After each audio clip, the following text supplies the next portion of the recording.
সচিবালয়ে বিভিন্ন মন্ত্রণালয়ে প্রধানমন্ত্রীর ঝটিকা পরিদর্শন।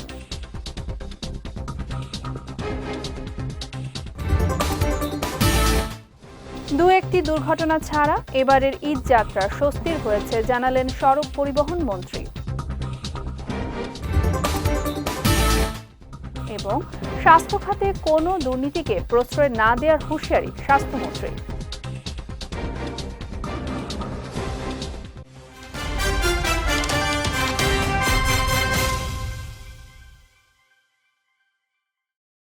আসসালামু আলাইকুম। পুষ্টিচা নিবেদিত বিজয় রাতের সংবাদে আমন্ত্রণ জানাচ্ছি আমি সাদিয়া রেজওয়ানা তুন্নি। শুনছিলেন শিরোনাম, এবারে বিস্তারিত।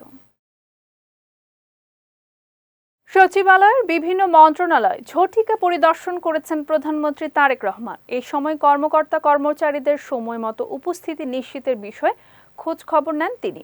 এর আগে সকাল ৯টা ৫ মিনিটে সচিবালয়ে পৌঁছান সরকার প্রধান। এ সময় তাকে স্বাগত জানান মন্ত্রিপরিষদ সচিব সহ ঊর্ধ্বতন কর্মকর্তারা। কুশল বিনিময় শেষে তিনি ৬ নম্বর ভবনে যান। সেখানে জ্বালানি, সমাজ কল্যাণ, পানি সম্পদ এবং মহিলা ও শিশু বিষয়ক মন্ত্রণালয় পরিদর্শন করেন প্রধানমন্ত্রী। বিভিন্ন কক্ষে গিয়ে তিনি কর্মকর্তাদের সঙ্গে কথা বলেন এবং দাপ্তরিক কার্যক্রম সম্পর্কে খোঁজ নেন। বিশেষভাবে কর্মকর্তা কর্মচারীদের নির্ধারিত সময়ে উপস্থিতি নিশ্চিতের বিষয়টি গুরুত্ব দিয়ে দেখেন তিনি। পরবর্তীতে গৃহায়ন, গণপূর্ত এবং স্বাস্থ্য মন্ত্রণালয় পরিদর্শন করেন সরকার প্রধান। এরপর সকাল 10টার দিকে মন্ত্রিপরিষদ বিভাগে নিজ কার্যালয়ে প্রবেশ করেন তিনি। সেখানে কৃষক কার্ডের ডেমো প্রদর্শনীতে অংশ নেন প্রধানমন্ত্রী। জাতীয় সংসদের চলমান প্রথম অধিবেশন 2 সপ্তাহ মুলতবির পর পুনরায় শুরু হয়েছে। বিকেল 3টায় এই অধিবেশন শুরু হয়। শুরুতে জাতীয় সংসদের ডেপুটি স্পিকার এবং নেত্রকোনা 1 আসনের সংসদ সদস্য ব্যারিস্টার কায়সার কামাল শুভেচ্ছা বক্তব্য রাখেন। স্পিকারের অনুপস্থিতিতে তিনি সংসদ অধিবেশনে স্পিকারের দায়িত্ব পালন করছেন।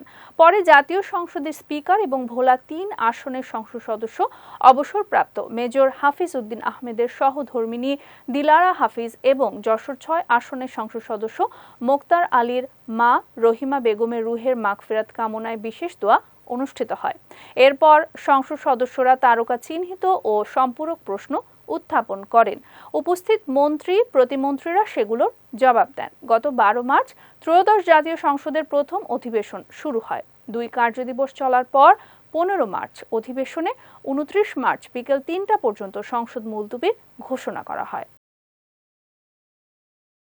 দু একটি দুর্ঘটনা ছাড়া এবারের ঈদ যাত্রা স্বস্তির হয়েছে বলে মন্তব্য করেছেন সড়ক পরিবহন ও সেতু মন্ত্রী শেখ রবিউল আলম। সকালে সচিবালয়ে সড়ক নিরাপত্তা জোরদার সংক্রান্ত সভা শেষে তিনি এই মন্তব্য করেন। এই সময় বিআরটিএর তথ্য অনুযায়ী ঈদ যাত্রা দুর্ঘটনা নিহতদের প্রচারিত সংখ্যাও সঠিক নয় বলে দাবি করেন মন্ত্রী।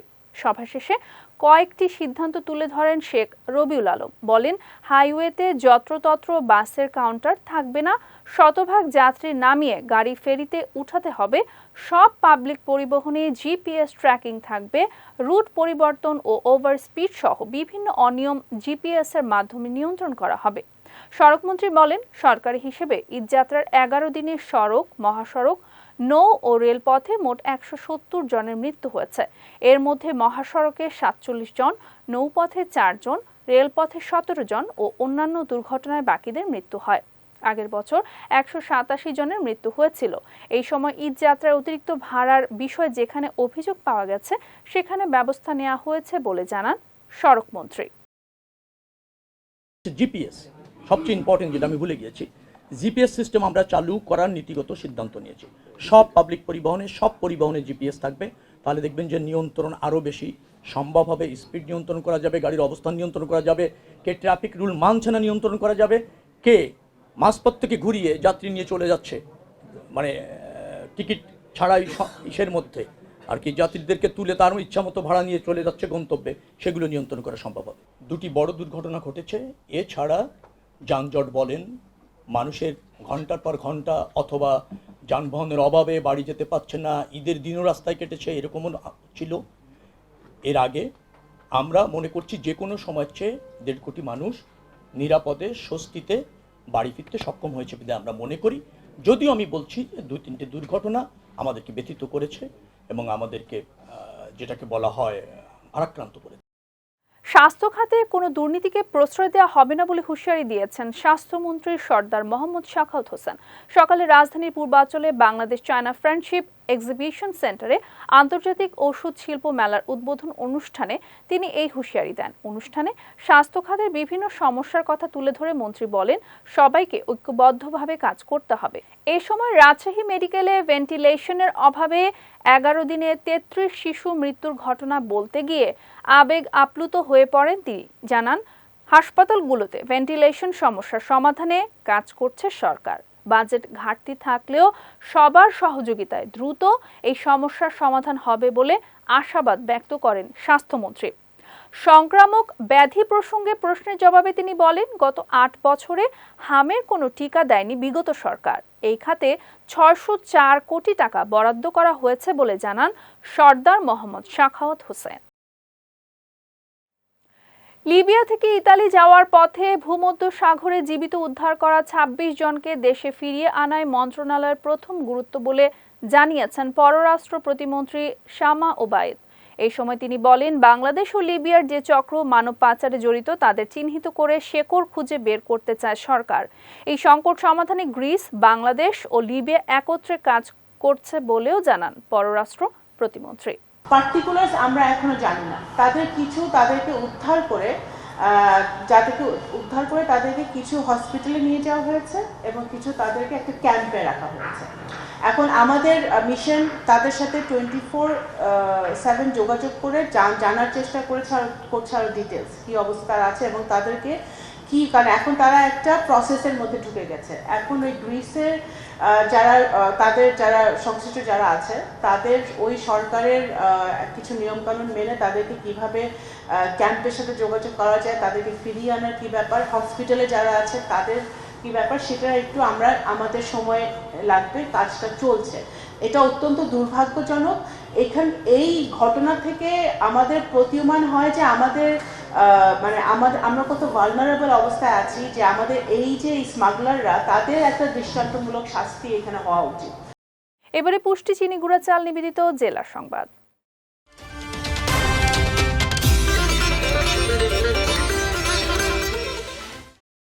বাগেরহাটের মংলা জ্বালানি তেলের অবৈধ মজুদের বিরুদ্ধে যৌথ অভিযান চালিয়েছে কোস্টগার্ড ও নৌবাহিনী। দুপুরে বিষয়টি নিশ্চিত করেছেন কোস্টগার্ড মিডিয়া কর্মকর্তা লেফটেন্যান্ট কমান্ডার সাব্বির আলম সুজন। তিনি জানান, গতকাল মধ্যরাতে গোপন সংবাদের ভিত্তিতে বাগেরহাটের মংলা অয়েল ইনস্টলেশন এলাকায় অবস্থিত যমুনা পেট্রোলিয়াম লিমিটেডে একটি যৌথ অভিযান চালানো হয়। অভিযান চলাকালীন ওই প্রতিষ্ঠানের 3টি তেলের ট্যাঙ্কে সংরক্ষিত জ্বালানি তেলের পরিমাণ সরেজমিনে পরিমাপ এবং সংশ্লিষ্ট কাগজপত্র যাচাই বাছাই করে অবৈধভাবে মজুতকৃত 12,613 লিটার অতিরিক্ত জ্বালানি তেল মজুত পাওয়া যায়। পরে এই ঘটনা আইনানুগ ব্যবস্থা নেওয়া হয়েছে। এদিকে দেশের অভ্যন্তরীণ বাজারকে স্থিতিশীল রাখার লক্ষ্যে ভবিষ্যতে এই ধরনের অভিযান অব্যাহত থাকবে বলে জানিয়েছেন কোস্টগার্ডের এই কর্মকর্তা।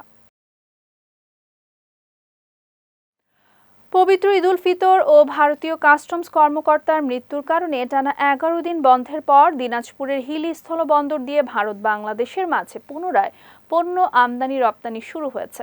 আজ দুপুর থেকে দুই দেশের মধ্যে পণ্য আমদানি রপ্তানি কার্যক্রম চালু হয়। এর আগে শনিবার ভারতের হিলি কাস্টমসের সুপারিনটেন্ডেন্ট মধুসূদন দত্ত হৃদরোগে আক্রান্ত হয়ে আকস্মিকভাবে মারা যাওয়ায় শোকের কারণে দিনভর কার্যক্রম বন্ধ রাখা হয়েছিল।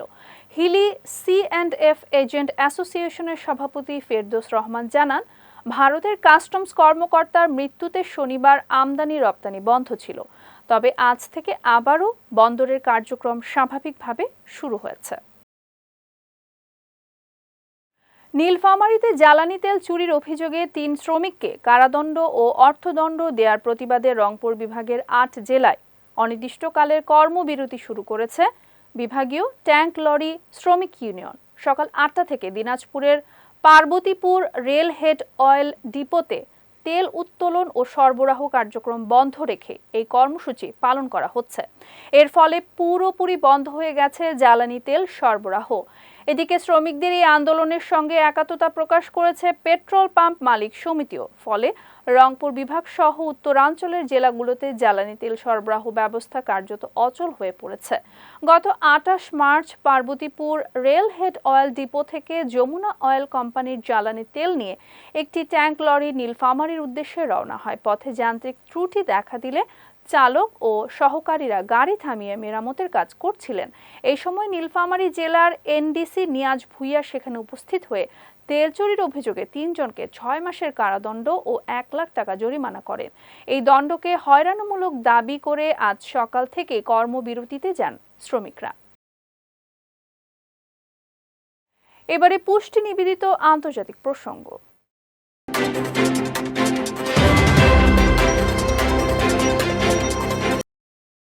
যুক্তরাষ্ট্র ও ইসরায়েলের সঙ্গে চলমান যুদ্ধ শেষ করার জন্য নতুন দাবি তুলেছে ইরান। সংবাদ মাধ্যম সিএনএন এর এক প্রতিবেদনে দাবি করা হয়েছে, এর আগে যুক্তরাষ্ট্র ও ইসরায়েলের শুরু করা যুদ্ধ শেষ করার জন্য একজন ইরানি কর্মকর্তা কিছু দাবি সম্বলিত একটি তালিকা পেশ করেছিলেন। সেই অনুযায়ী বিশ্বের অন্যতম গুরুত্বপূর্ণ সামুদ্রিক পথ হরমুজ প্রণালীর উপর নিজেদের পূর্ণ সার্বভৌমত্বের স্বীকৃতি চাইছে তেহরান। একই সঙ্গে এই নৌপথ ব্যবহার করা জাহাজগুলো থেকে নিয়মিত টোল আদায়েরও পরিকল্পনা করছে দেশটি। তেহরানের এই দাবি মানলে বিশ্বের 1/5 তেল ও এলএনজি প্রবাহের প্রধান পথ হরমুজ প্রণালী ব্যবহারকারীদের কাছ থেকে বছরে কয়েকশো কোটি ডলার আয় নিশ্চিত করবে মধ্যপ্রাচ্যের সিংহ খ্যাত ইরান। বিশেষজ্ঞরা বলছেন, ইরানের এই দাবি শুধুমাত্র রাজনৈতিক নয়, বরং বৈশ্বিক বাণিজ্য ও তেল সরবরাহ ব্যবস্থার উপর গুরুত্বপূর্ণ প্রভাব ফেলতে পারে। রাশিয়া যুক্তরাষ্ট্র সম্পর্ক পুনরুদ্ধার সম্পূর্ণভাবে ওয়াশিংটনের প্রস্তুতি ও ইচ্ছার উপর নির্ভর করছে, এমনটাই জানিয়েছেন ক্রেমলিনের মুখপাত্র দিমিত্রি পেসকভ। রোববার এক প্রতিবেদনে তথ্যটি নিশ্চিত করেছে রুশ বার্তা সংস্থা তাস। রুশ আইন প্রণেতাদের যুক্তরাষ্ট্র সফর এবং বৈঠকের পর পেসকভ জানান, সফরটি দ্বিপাক্ষিক সম্পর্ক পূর্ণ পরিসরে পুনরুদ্ধারে উল্লেখযোগ্যভাবে অবদান রাখবে। আর এটি সম্ভব হবে যদি যুক্তরাষ্ট্র সেই দিকে অগ্রসর হতে প্রস্তুত ও ইচ্ছুক থাকে। এছাড়া রাশিয়া আমেরিকানদের মতো একই গতিতে এগিয়ে যেতে প্রস্তুত বলেও মন্তব্য করেছেন ক্রেমলিনের এই মুখপাত্র। তবে রাশিয়া বোর্ড অফ পিস এ যোগ দেবে কিনা সেই বিষয়ে এখনও সিদ্ধান্ত নেওয়া হয়নি বলেও জানান পেসকভ। তবে মধ্যপ্রাচ্যে চলমান যুদ্ধের কারণে এই পদক্ষেপের প্রাসঙ্গিকতা আগের তুলনায় কমে গেছে বলেও মন্তব্য করেছেন তিনি। যাচ্ছি পুষ্টি ড্রিঙ্কিং ওয়াটার নিবেদিত খেলার সংবাদে।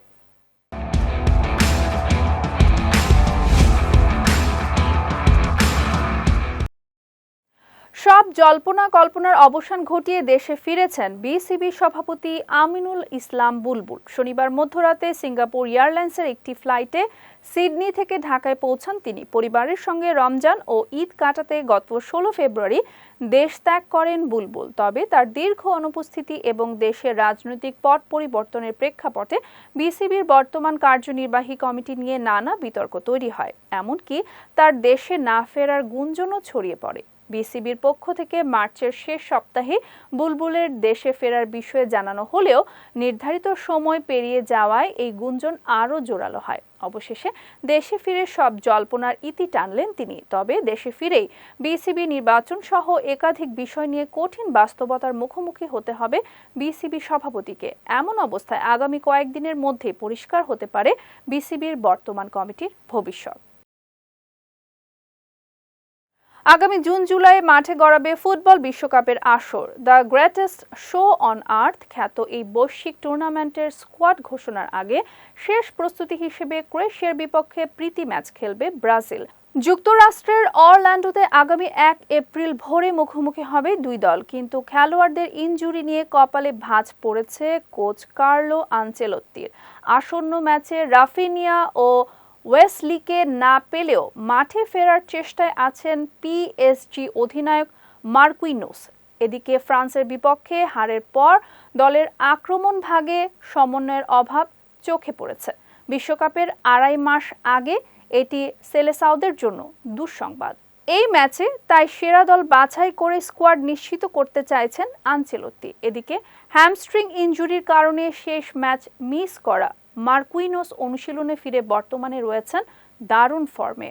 ক্রোয়েটদের বিপক্ষে এই অভিজ্ঞ ডিফেন্ডারের দেখা মিলতে পারে বলে ধারণা করা হচ্ছে। পুষ্টিচা নিবেদিত বিজয় রাতের সংবাদ শেষ করার আগে শিরোনামগুলো দেখে নিচ্ছি আরও একবার।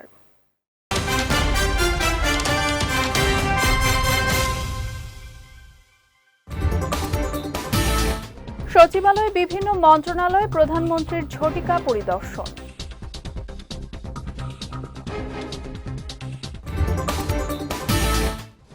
দু একটি দুর্ঘটনা ছাড়া এবারের ঈদ যাত্রা স্বস্তির হয়েছে জানালেন সড়ক পরিবহন মন্ত্রী। এবং স্বাস্থ্য খাতে কোনো দুর্নীতিকে প্রশ্রয় না দেওয়ার হুঁশিয়ারি স্বাস্থ্যমন্ত্রী।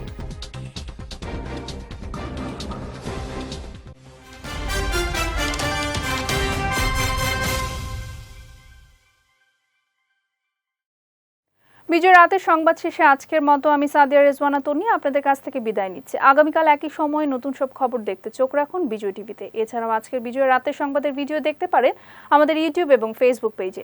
আমাদের ইউটিউব হলো youtube.com/বিজয়টিভি অফিসিয়াল এবং আমাদের ফেসবুক পেজ হলো facebook.com/বিজয়টিভি লিমিটেড। এতক্ষণ সঙ্গে থাকার জন্য ধন্যবাদ সবাইকে।